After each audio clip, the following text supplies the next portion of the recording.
You feel the cold breath of dawn seep through the dank stone walls. The air tastes of damp moss and rotting straw, dense enough to choke. In the dim torchlight, you are pressed close, unable to turn away from what unfolds. Mary, Queen of Scots, her shining hair damp with sweat and her neck chilled with dread. 3 brutal strikes fall, each one deliberate, each one irrevocable, echoing through the stone chapel like the final tolls of a death knell. You hear the blade meet bone, a sickening rasp that pulses in your ears. You taste iron on your tongue as the coppery scent of blood rises.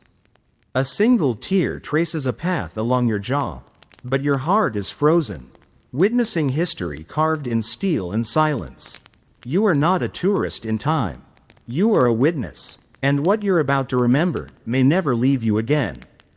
If what you've just stepped into feels heavy in your chest, if the chill in these stones has settled into your bones, stay. There are more truths here, documented, recorded, and left behind for centuries, that will not let you forget them.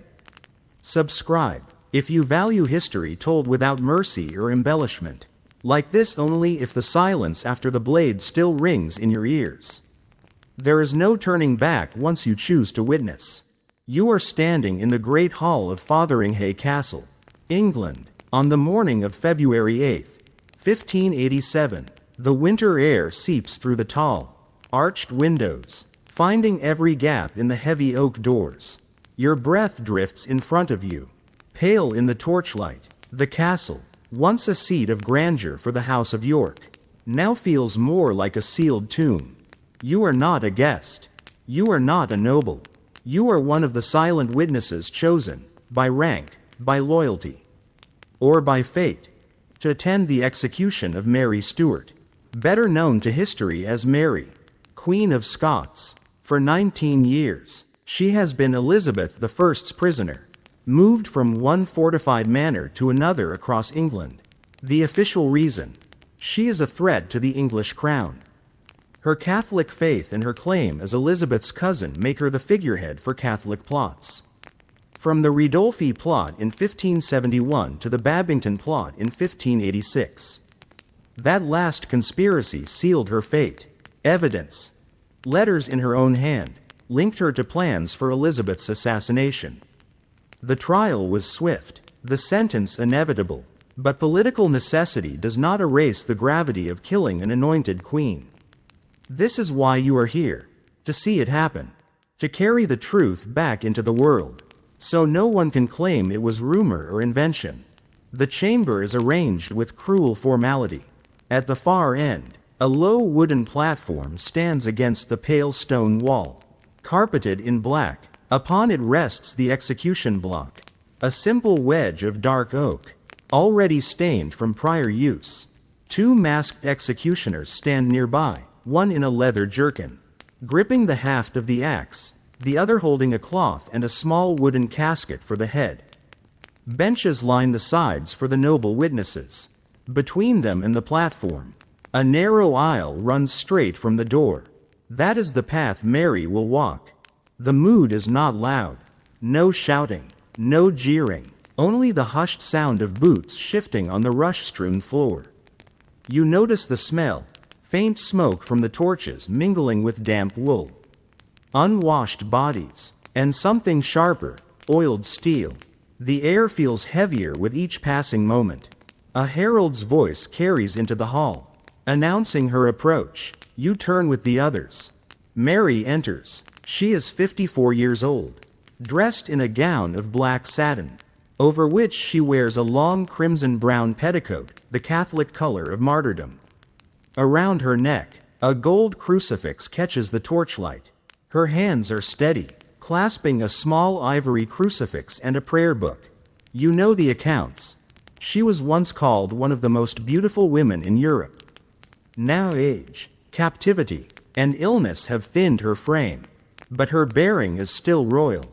She moves without faltering, as though this moment were not a degradation, but a final audience. She greets the witnesses, bows slightly to the lords appointed to oversee the sentence. Her voice is calm, speaking in both English and French. declaring her innocence in the plots against Elizabeth but affirming her loyalty to the Catholic faith. Her words are not hurried. She speaks as if the world still bends to her timing. Her ladies-in-waiting remove her outer gown, revealing a bodice and sleeves of deep red. Gasps ripple through the room.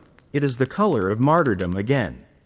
Bold and unmistakable, even now, she chooses her symbols with precision. Kneeling before the block, she recites a final prayer in Latin. Her voice does not break.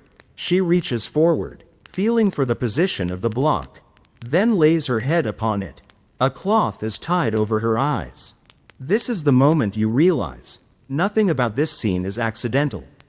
The clothing, the words, the witnesses, the platform, they are all part of a record, a performance meant to outlast the people in this room.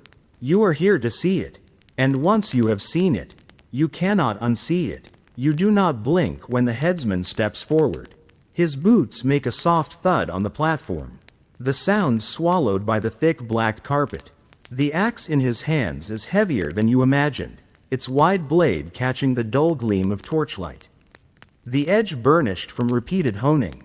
You smell the faint tang of the oil rubbed into the metal, a scent that clashes with the damp chill of the hall. Mary's head rests upon the block.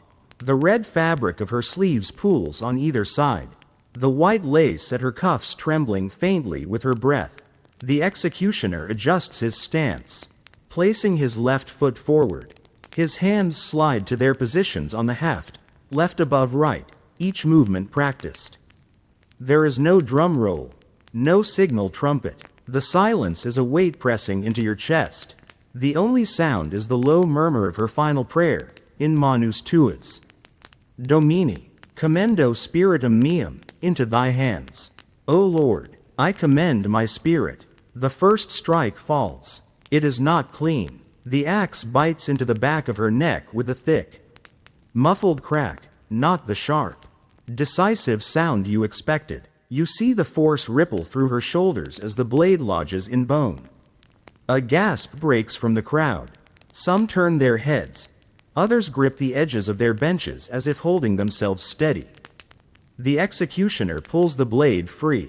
You hear it, a wet, fibrous sound as muscle and sinew release their hold. A moment's pause. Then the second strike. This one deeper, but still not final. The neck bends unnaturally forward, the skin splitting under the pressure. Her ladies-in-waiting weep aloud now, their sobs breaking the stillness. One cries out, "Sweet Jesus!" The lords in attendance remain stiff, their faces pale but fixed forward. The executioner raises the axe once more. You notice his breath, a sharp exhale as he swings. The third blow lands true. The sound is different this time. A final release. The head rolls forward into the cloth held ready by the assistant. A single lock of auburn hair catches the light before being hidden from view. The body remains on its knees for a heartbeat, as though unwilling to accept what has happened. Then it collapses sideways with a dull thump, a faint tremor passing through the platform. The assistant lifts the head by the hair and turns to display it to the crowd. His voice rings out, "God save the Queen," meaning Elizabeth. It is a political statement as much as a ritual. And then, an unexpected detail recorded in more than one account. A small dog emerges from the folds of Mary's skirts. A Skye terrier, her loyal companion, had hidden there during the execution. The animal refuses to be moved, pressing itself against the lifeless body, its white fur now streaked with blood. You inhale sharply. The smell has changed. The sharp copper tang of fresh blood is now thick in the air, mingling with the acrid scent of torch smoke and the damp wool of the onlookers' cloaks. The warmth from the torches feels wrong, almost cloying. The executioners work quickly. They lift the body, wrap it in coarse linen, and place it in a plain wooden coffin. The head is placed separately, in a lead-lined casket. No crown, no royal honors. This is a state-sanctioned killing, and the trappings of monarchy are absent by design. The platform is wiped down. But the black carpet cannot hide the dark stain that spreads slowly across the wood beneath. You find yourself staring at it, unable to look away. In the official record, drawn up and signed by the witnesses, the scene is described with clinical precision. 3 blows of the axe, the prayers spoken, the color of her clothing, the presence of the dog. You are aware, in this moment, that you are part of that record. Your silence will be its own testimony. The lords rise first, filing out through the main doors. You follow. The echo of boots on stone sounding different now, hollow, final. Outside, the February wind cuts across the courtyard, carrying away the warmth of the hall. You realize you are gripping your gloves so tightly that your fingers ache. Mary's remains will not be buried here. They will be taken to Peterborough Cathedral, a Protestant burial in keeping with the will of the English crown. There will be no grand procession, no open mourning for her Catholic supporters. Her son, James VI of Scotland, will not see her body. You walk toward the gatehouse, but your mind remains in that hall. You see the red fabric, the trembling lace, the arc of the axe. You hear the muffled crack of the first blow. You smell the mingling of steel, blood, and damp stone. History will remember this as justice or as murder, depending on who tells it. But for you, there is no abstraction. You stood there, you heard it, you saw it, and no matter how many years pass, you know the moment the first blow fell will return to you in dreams, always the same, always incomplete, until the third strike comes. And silence follows. You do not leave the castle grounds immediately. The air outside is sharp with frost, but something holds you near the keep. The execution is finished, yet its shadow clings to the stones. You find yourself moving along the outer wall, drawn toward the smaller postern gate where the coffin will be taken out. The officials are deliberate. Inside, Mary's body lies wrapped in coarse linen, the starkness of the shroud a final denial of her former rank. The head, placed separately in a small lead-lined box, is sealed shut under the watch of Elizabeth's appointed commissioners. You are close enough to see the sealing wax, the way it pools like dark red tears on the metal edge.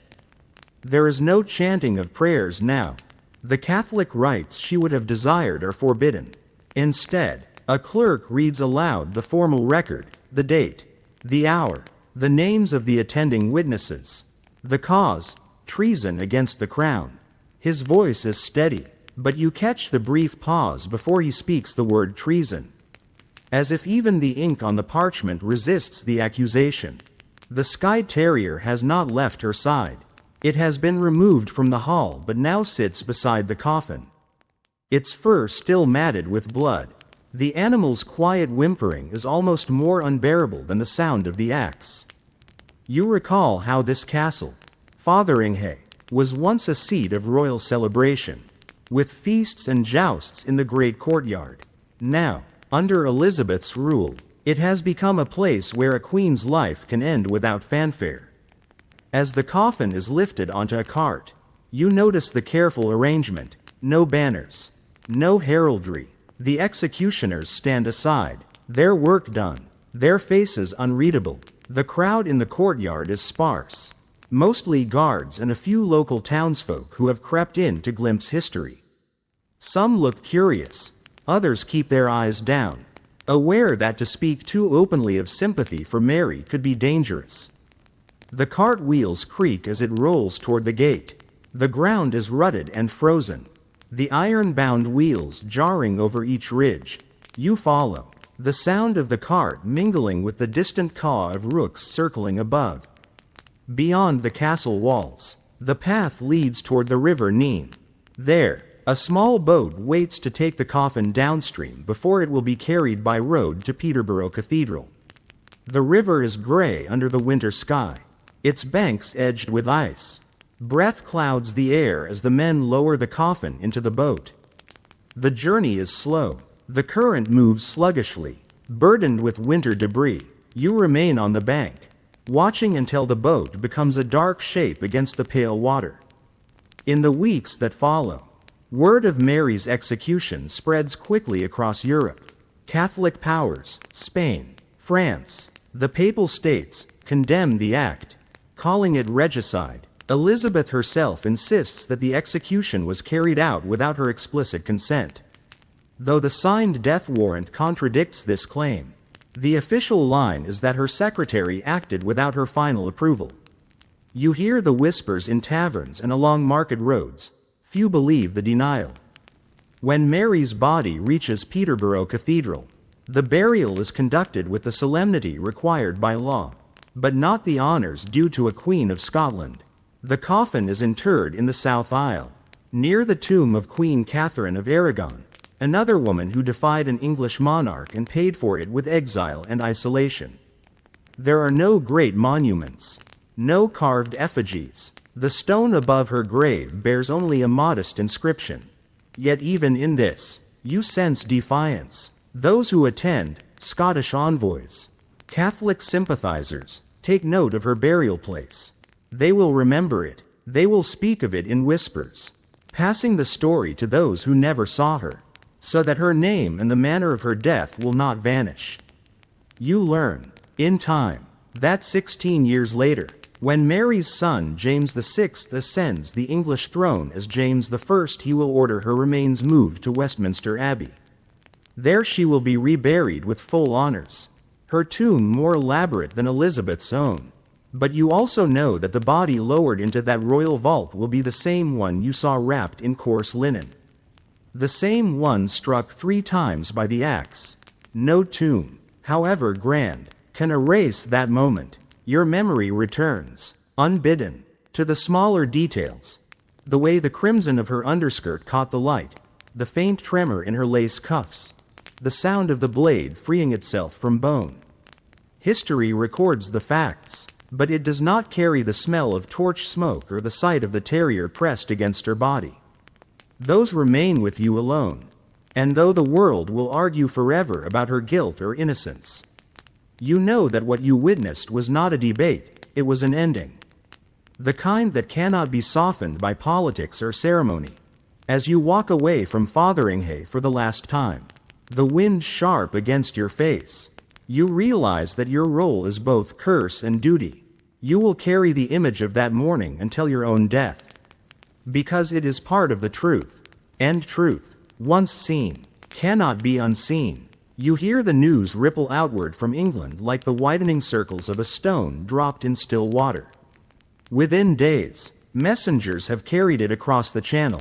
Within weeks, it reaches every court in Europe, and you, still carrying the sound of the axe in your ears, are there to hear the responses. To feel the shift in the air when Mary Stuart's death becomes not just an event, but a weapon. In London, the Privy Council works to control the narrative. Official broadsheets frame the execution as the lawful punishment of a convicted traitor. Her Catholicism a dangerous rallying point for enemies of the realm. In these printed words, the 3 strokes of the axe are distilled into a single clean fact: justice served.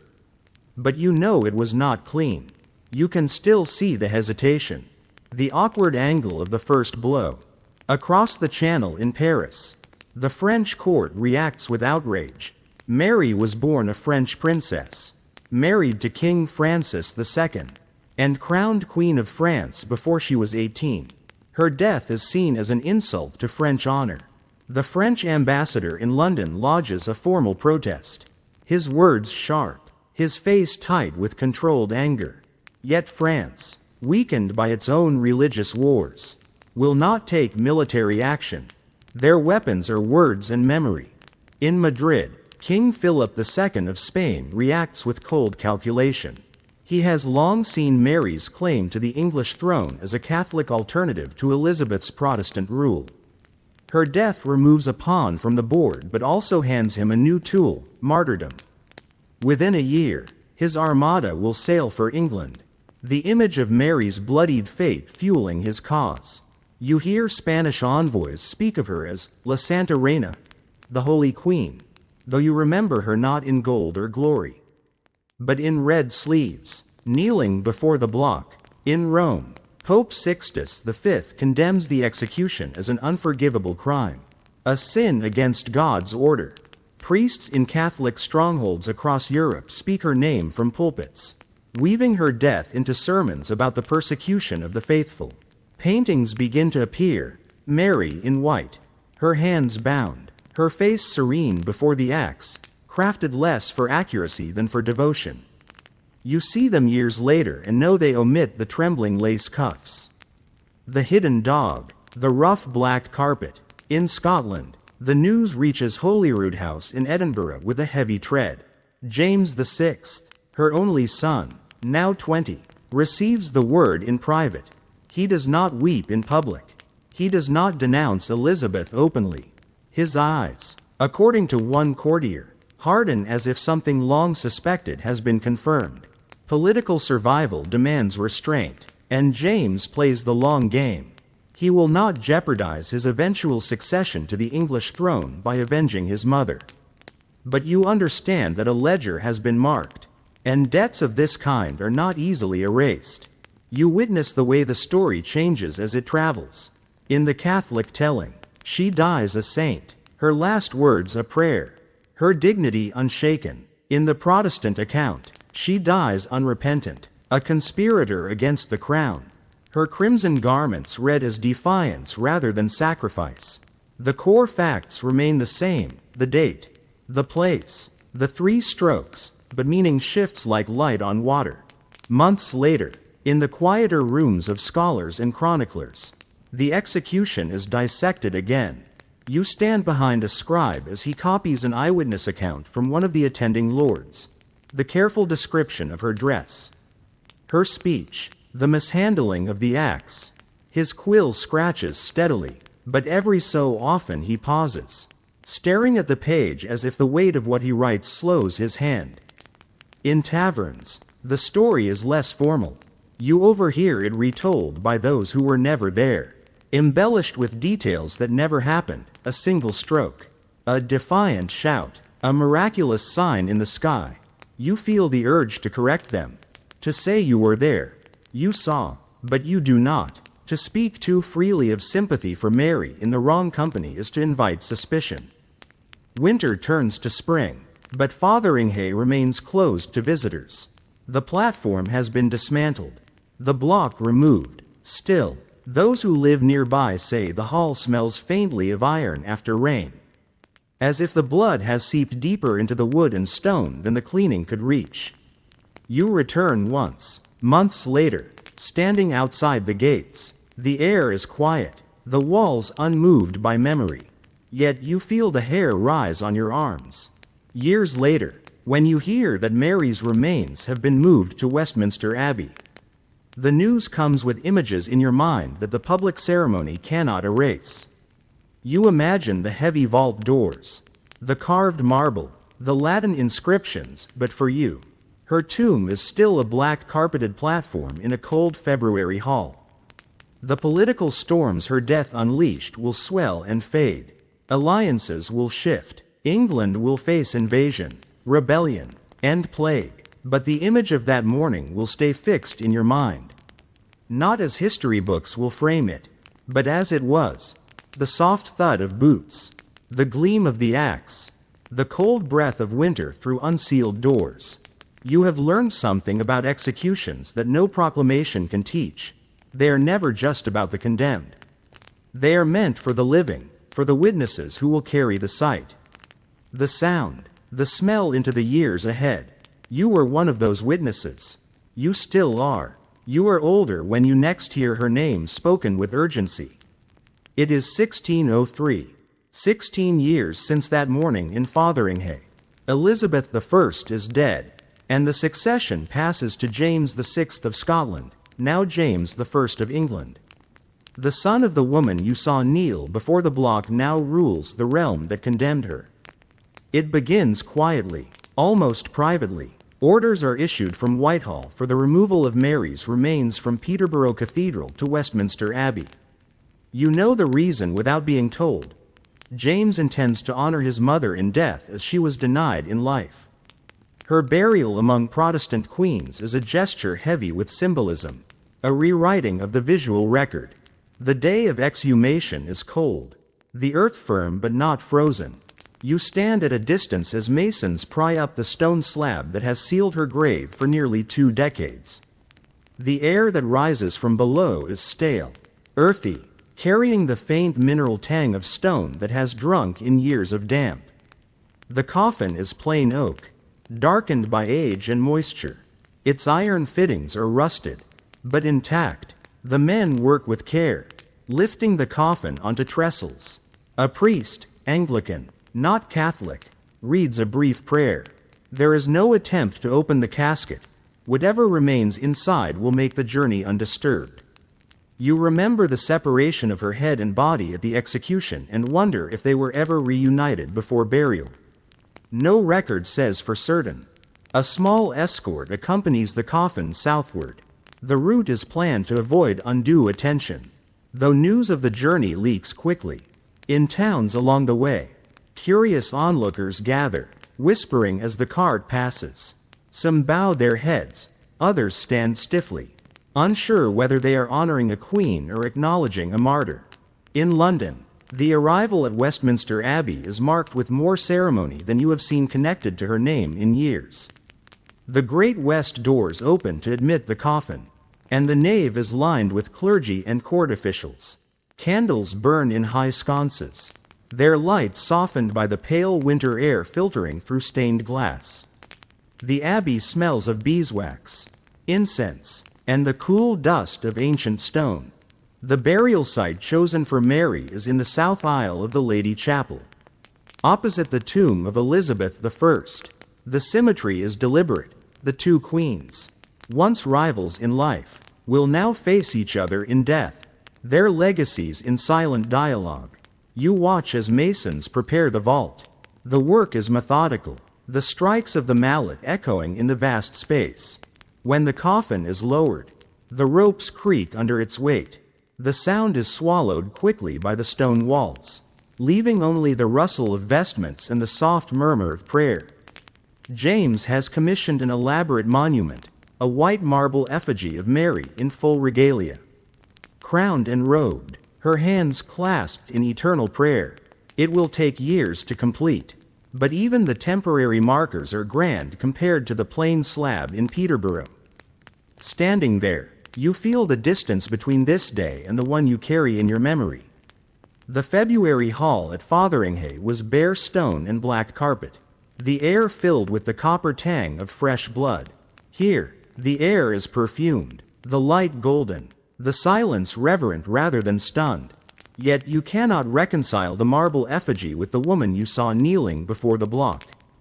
The effigy's face is serene, idealized, the skin unmarked. It erases the red sleeves, the trembling lace cuffs, the awkward second blow. You realize that this, too, is part of the record, the crafted memory, polished until it fits the needs of the living. As years pass, the monument becomes a place of pilgrimage for Catholics and Scots. Visitors trace the carved folds of her robe, murmur prayers, and leave flowers at the base. The abbey staff tolerates it quietly, knowing the power of memory cannot be legislated away. You overhear conversations in the cloisters, tourists speaking of her as a tragic heroine, students debating whether she was guilty of treason, diplomats remarking on her beauty and grace. Few speak of the execution in detail. For most, the monument has replaced the memory of the axe. But for you, the monument is incomplete without the sound of the headsman's boots, the glint of the blade, the strange loyalty of the dog. You carry both images, the crafted marble queen and the mortal woman on her knees. One is for public memory, the other is for those who stood in the hall that day. When James dies in 1625, his own tomb will be placed near hers, binding their stories in stone. Visitors will see them as a family, as monarchs, as symbols of a united crown. You know better. You know that unity was bought with silence, with the swallowing of private grief for public stability. Decades later, during the turmoil of the English Civil War, you hear rumors that the abbey may be desecrated. Soldiers ransack other churches, smashing monuments and scattering bones. But Mary's tomb survives intact, spared by either luck or the enduring awe of her story. The marble gathers dust, but remains unbroken. By the time you are an old figure in the abbey, shuffling between the tombs, the world has changed again. New monarchs sit the throne, new wars are fought. Visitors still pause before Mary's effigy, their voices low, their expressions thoughtful, and always, someone will say, "She was beheaded." You know. They will not know the smell of the hall, the sound of the blade, the shock of the dog at her skirts. They will not know the way her body swayed after the second blow, or the pause before the third. Those details live only in the minds of witnesses, and there are fewer of you with each passing year. You stand before the monument one last time. The marble is cool under your fingertips. In the dim light, the carved eyes seem to look past you, toward something unreachable. You wonder if she would recognize herself in this image, or if the woman in stone is as much a stranger to her as she is to you. You step back, letting the shadows of the abbey reclaim her. The sound of your footsteps fades, and with it, the last murmur of that February morning. You notice how, as the decades stretch into centuries, Mary's story becomes less a fixed memory and more a shifting mirror. Those who never saw her, never heard the acts, now speak with certainty about who she was. Her life, and especially her death, are repainted again and again, each time to serve the needs of the teller. In Catholic Europe, her image is remade as that of a martyr. Engravings show her kneeling in white, her hands clasped around a crucifix, her eyes turned heavenward. The red petticoat she wore beneath her gown is exaggerated into a flood of crimson silk, a deliberate echo of the blood of saints. The three strokes of the executioner's axe become, in sermons, symbols of her trials, marriage, captivity, death, each one endured with divine patience. You see these images circulate in Paris, Rome, Madrid. They are not lies, but they are not the hall you remember. Protestant England shapes her differently. In broadsheets and plays, she is the enemy queen, beautiful but dangerous, plotting against Elizabeth with a smile. Artists paint her with a shadow behind her, a dagger, a ciphered letter, turning her into the embodiment of treachery cloaked in charm. Schoolchildren recite the line that she died unrepentant, and the details of the awkward second blow are reduced to a single neat strike. The discomfort of the real execution is replaced by the cleanliness of propaganda. Then there are the historians, striving for balance. They publish thick volumes in London and Edinburgh, citing letters, trial records, and ambassadorial reports. Some quote the exact words she spoke that morning, her protest of innocence, her reaffirmation of faith. Others focus on the politics, the plots, the necessity, or lack thereof, of her death. These books bring the debates of the 16th century into new centuries, their pages filled with footnotes instead of torchlight.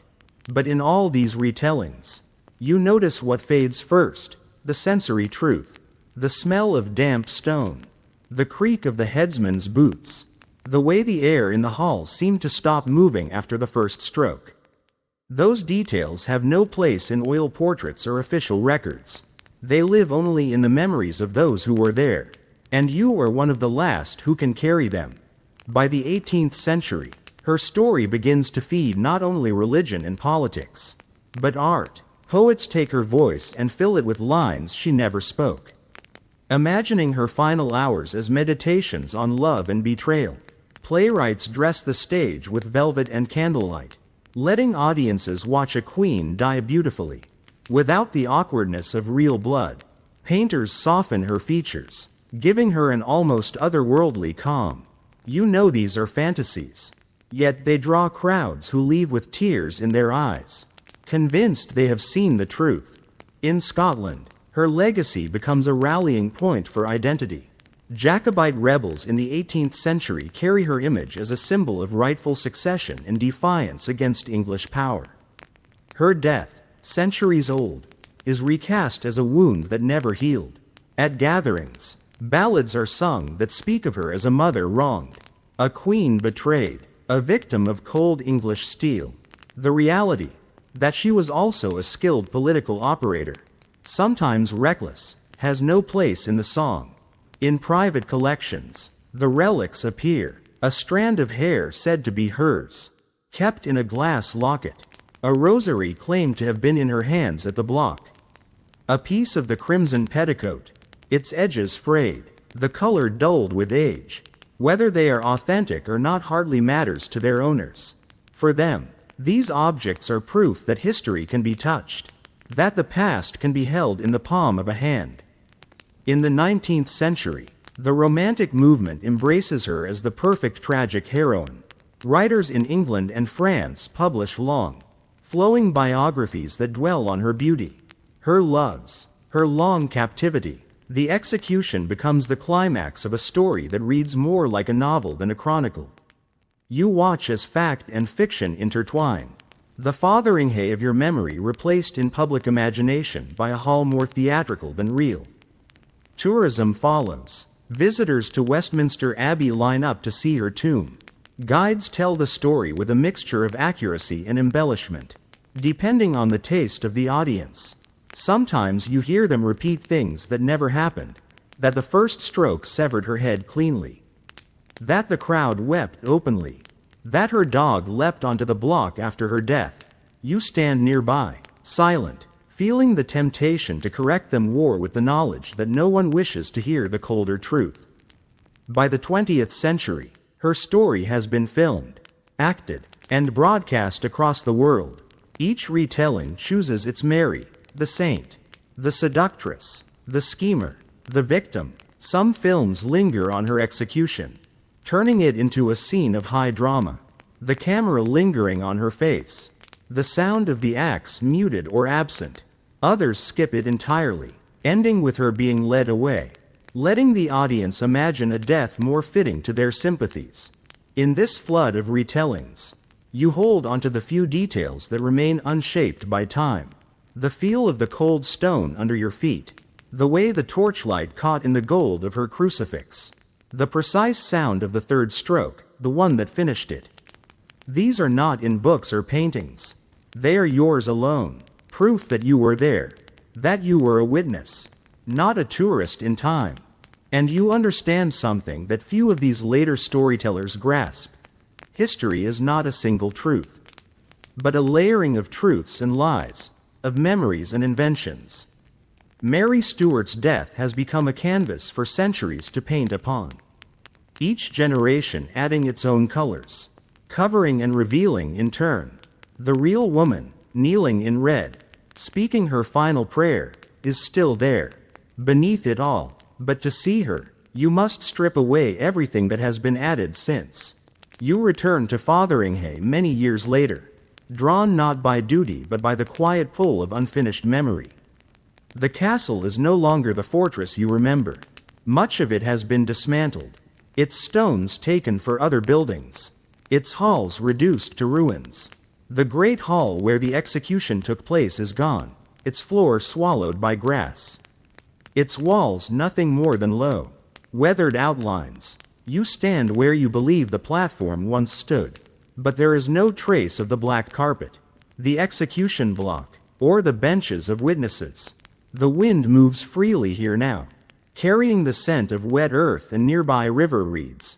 You close your eyes, and for a moment the space fills again, the torchlight, the hushed breath of the crowd, the faint crackle of the fire in the sconces, and then, the sound you have never been able to forget, the first blow. Imperfect and dull, lodging into bone, the village nearby still remembers the name. Some tell the story with pride, as though being tied to such a moment in history lends weight to their own lives.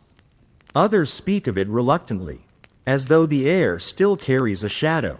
A few point to a fieldstone in the churchyard, claiming it marks the spot where some fragment of the block was buried. You look at it and see only lichen and age, no proof of anything. In the parish church of St. Mary and All Saints, the tomb of Richard III's parents draws most visitors, but a small plaque mentions Mary, Queen of Scots, and her death here. The words are tidy, condensed. No mention of the 3 strikes. The crimson petticoat, the Skye terrier. You run your fingers over the engraved letters and feel how much has been smoothed away. You know the block itself survived for a time. Records say it was kept at the Tower of London. Its grooves still darkened, before it was eventually discarded. Perhaps burned or lost to rot. The axe was preserved longer, polished and displayed as a relic of state justice. When you once saw it behind glass, the blade was cold and perfect, betraying nothing of the moment when it faltered. As the years pass into centuries, even the eyewitness accounts fade from circulation. The names of the attending lords are remembered, but their words are paraphrased, their sentences trimmed. What was once testimony becomes anecdote, then legend. You find that the truth is not erased in one act, but worn away by countless small erasures, each one making the event easier to carry for those who were never there. And yet, you are still here, still carrying the full weight.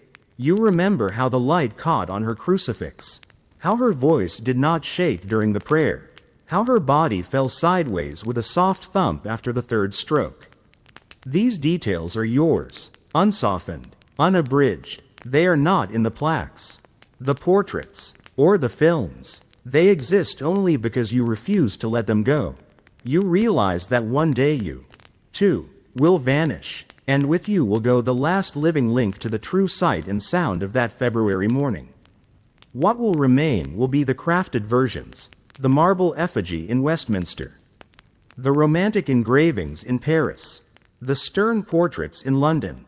The black carpet will be gone. The hall will be gone. The smell of blood in the air will be gone. Still, as you stand in the open grass where the platform once stood, you know that for as long as you live, the moment is not entirely lost. It is here, layered invisibly over the green blades and the drifting clouds.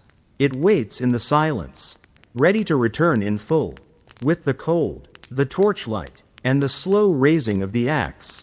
You walk away slowly, not looking back. You know that places change, that stone and timber yield to weather and time. But memory, real memory, clings like iron in the soil. And if someone were to ask, you could still tell them, in the exact order it happened, how a queen met her end in 3 brutal strikes. Westminster Abbey is hushed today.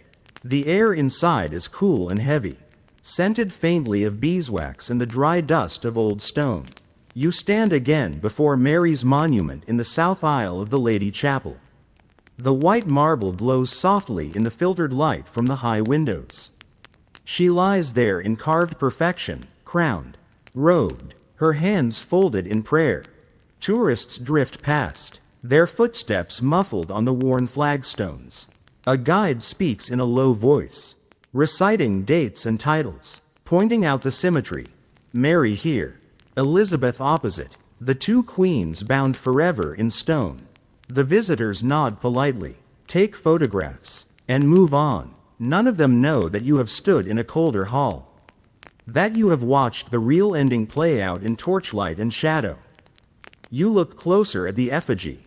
The sculptor has smoothed away the lines of age, erased the tension in her jaw, the dampness in her hair. The red of her petticoat is gone. Marble cannot hold such a color.